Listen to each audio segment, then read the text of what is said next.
11/12/2024 का महावाक्य है, मीठे बच्चे, बाप का मददगार बन इस आयरन एज्ड पहाड़ को गोल्डन एज्ड बनाना है।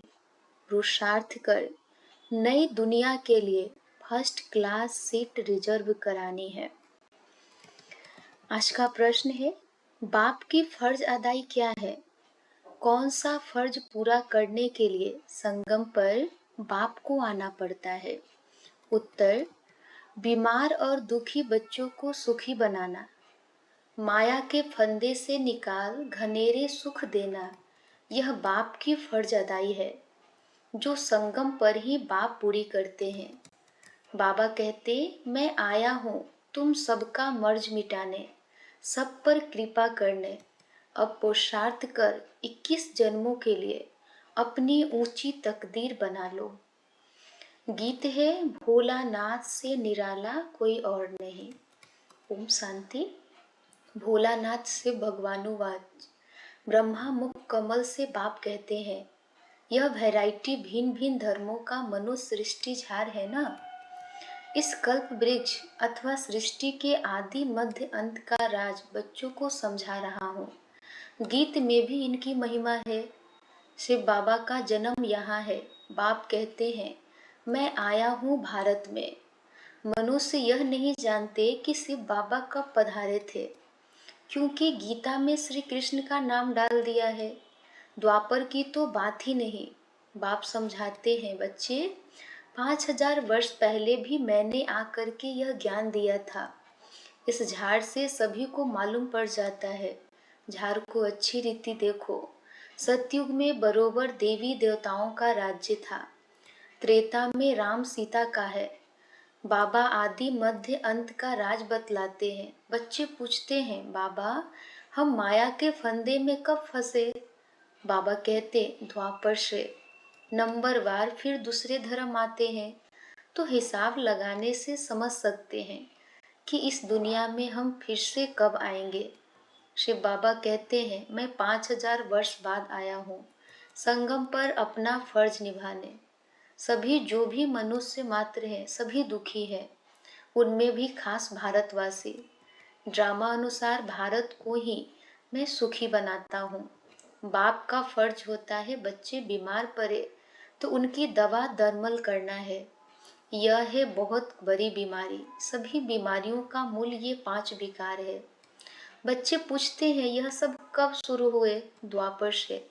रावण की बात समझानी है। रावण को कोई देखा नहीं जाता, बुद्धि से समझा जाता है। बाप को भी बुद्धि से जाना जाता है। आत्मा मन बुद्धि सहित है। आत्मा जानती है कि हमारा बाबा परमात्मा है। दुख सुख लेख छेप में आत्मा आती है। जब शरीर है तो आत्मा को दुख होता है। ऐसे नहीं कहते कि मुझ परमात्मा को दुखी मत करो। बाप भी समझाते हैं कि मेरा भी पाठ है। कल्प कल्प संगम पर आकर मैं पाठ बजाता हूँ। जिन बच्चों को मैंने सुख में भेजा था वह दुखी बन पड़े हैं, इसलिए फिर ड्रामा अनुसार मुझे आना पड़ता है। बाकी कच्छ मच अवतार यह बातें हैं नहीं। कहते हैं परशुराम ने कुल्हाड़ा ले क्षत्रियों को मारा, यह सब दंत कथाएं हैं। तो अब बाप समझाते हैं, मुझे याद करो।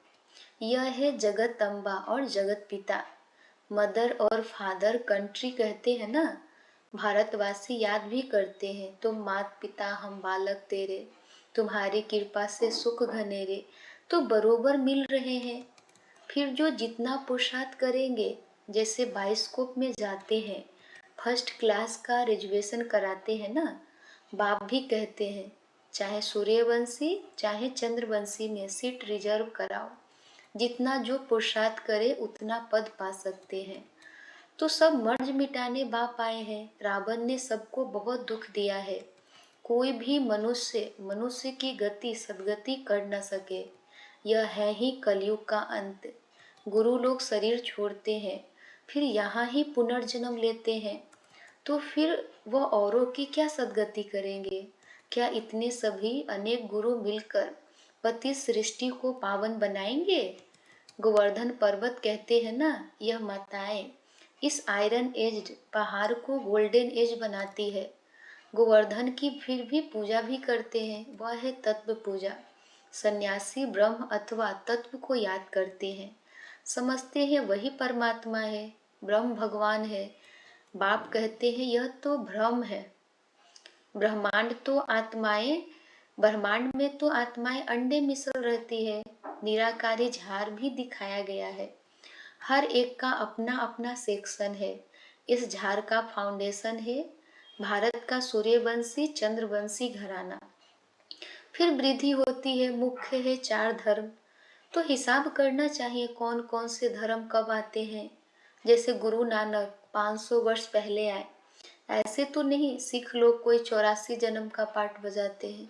बाप कहते हैं 84 जन्म सिर्फ तुम ऑलराउंडर ब्राह्मणों के हैं। बाबा ने समझाया है कि तुम्हारा ही ऑलराउंड पाठ है।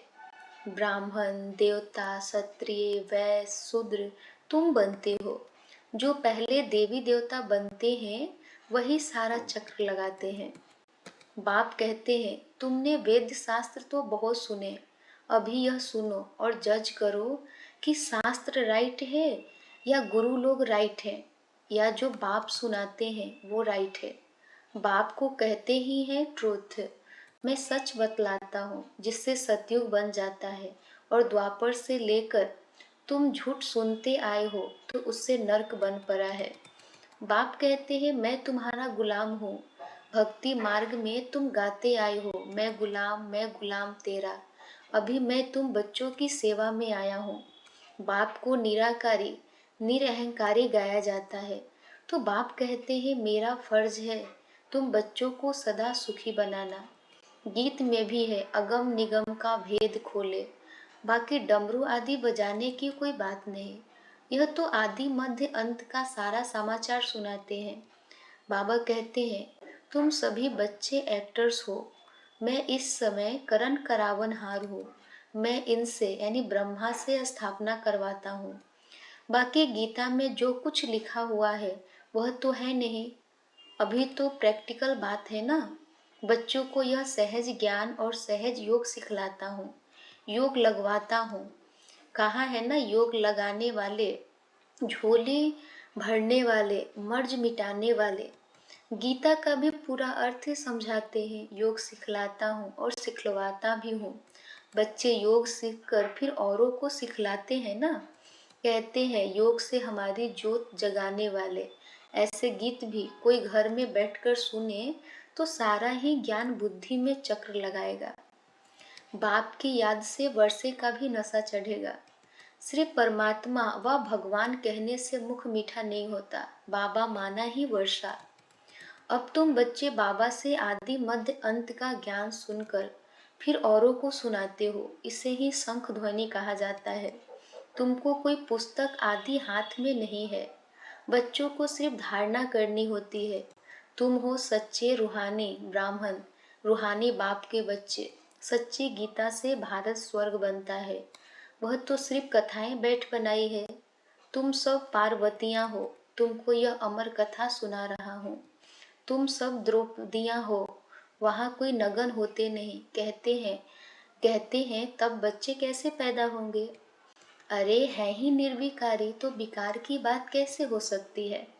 तुम समझ नहीं सकेंगे कि योग बल से बच्चे कैसे पैदा होंगे।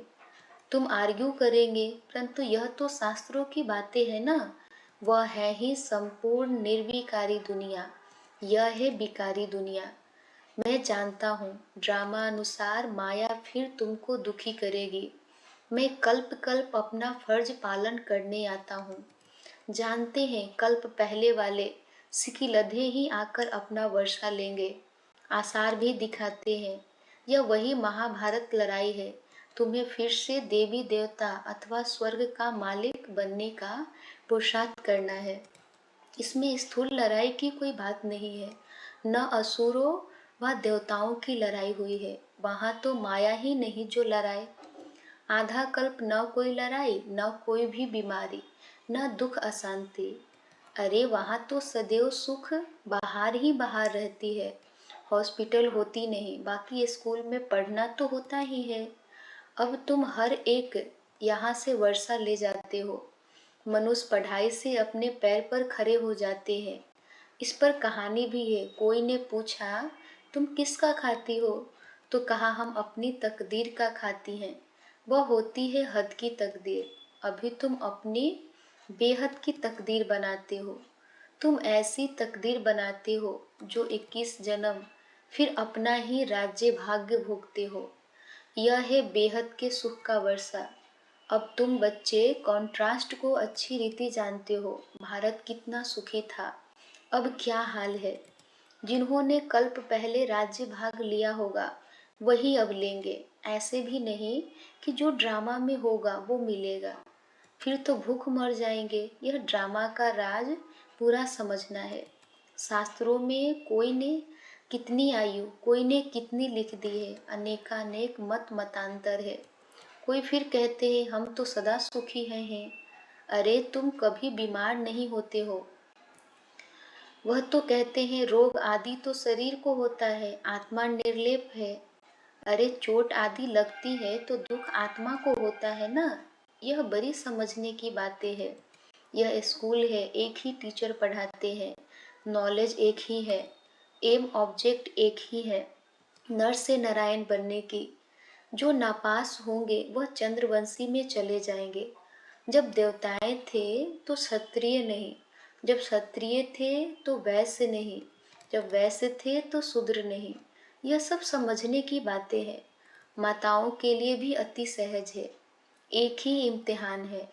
ऐसे भी मत समझो कि देरी से आने वाले कैसे पढ़ेंगे, लेकिन अभी तो नए तीखे जा रहे हैं, प्रैक्टिकल में है।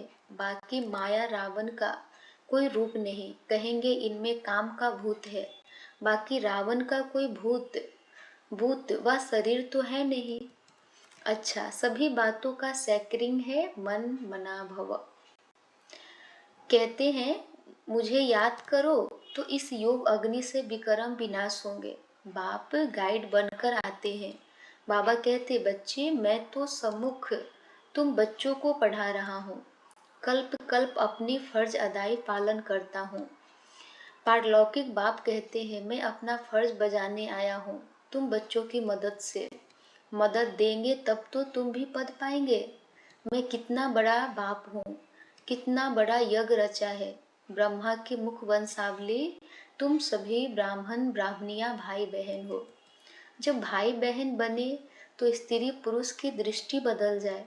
बाप कहते हैं इस ब्राह्मण कुल को कलंकित नहीं करना, पवित्र रहने की युक्तियां हैं। मनुष्य कहते हैं यह कैसे होगा, ऐसे हो नहीं सकता, इकट्ठे रहे और आग न लगे। बाबा कहते हैं बीच में ज्ञान तलवार होने से कभी आग नहीं लग सकती, परंतु जबकि दोनों मन मना भव रहे, श्री बाबा को याद करते रहे, अपने को ब्राह्मण समझे। मनुष्य तो इन बातों को नहीं समझने कारण हंगामा मचाते हैं। यह गालियां भी खानी पड़ती है। श्री कृष्ण को थोड़े ही कोई गाली दे सकते। श्री कृष्ण ऐसे आ जाए तो विलायत आदि से एकदम एरोप्लेन में भाग आए, भीड़ मच जाए, भारत में पता नहीं क्या हो जाए। अच्छा, आज भोग है, यह है पीहर घर और वह है ससुर घर। संगम पर मुलाकात होती है। कोई कोई इनको जादू समझते हैं। बाबा ने समझाया है कि यह साक्षात्कार क्या है, भक्ति मार्ग में कैसे साक्षात्कार होते हैं। इनमें संशय बुद्धि नहीं होना है। यह रस्म रिवाज है। शिव बाबा का भंडारा है तो उनको याद कर भोग लगाना चाहिए। योग में रहना तो अच्छा ही है, बाबा की याद रहेगी। अच्छा, मीठे मीठे सिखिलधे बच्चों प्रति माता पिता बाप दादा का याद प्यार और गुड मॉर्निंग। रूहानी बाप की रूहानी बच्चों को नमस्ते। हम रूहानी बच्चों की रूहानी माता पिता बाप दादा को याद प्यार गुड मॉर्निंग और नमस्ते नमस्ते नमस्ते। धारणा के लिए मुख्य सार। पहला, स्वयं को ब्रह्मा मुख वंशावली समझकर पक्का पवित्र ब्राह्मण बनना है। कभी अपने इस ब्राह्मण कुल को कलंकित नहीं करना है। 2 नंबर, बाप समान निराकारी निरअहंकारी बन अपनी फर्ज अदाई पूरी करनी है। रूहानी सेवा पर तत्पर रहना है। वरदान, स्नेह की शक्ति से माया की शक्ति को समाप्त करने वाले संपूर्ण ज्ञानी भव। स्नेह की शक्ति से माया की शक्ति को समाप्त करने वाले संपूर्ण ज्ञानी भव। स्पष्टीकरण है, स्नेह में समाना ही संपूर्ण ज्ञान है। स्नेह ब्राह्मण जन्म का वरदान है।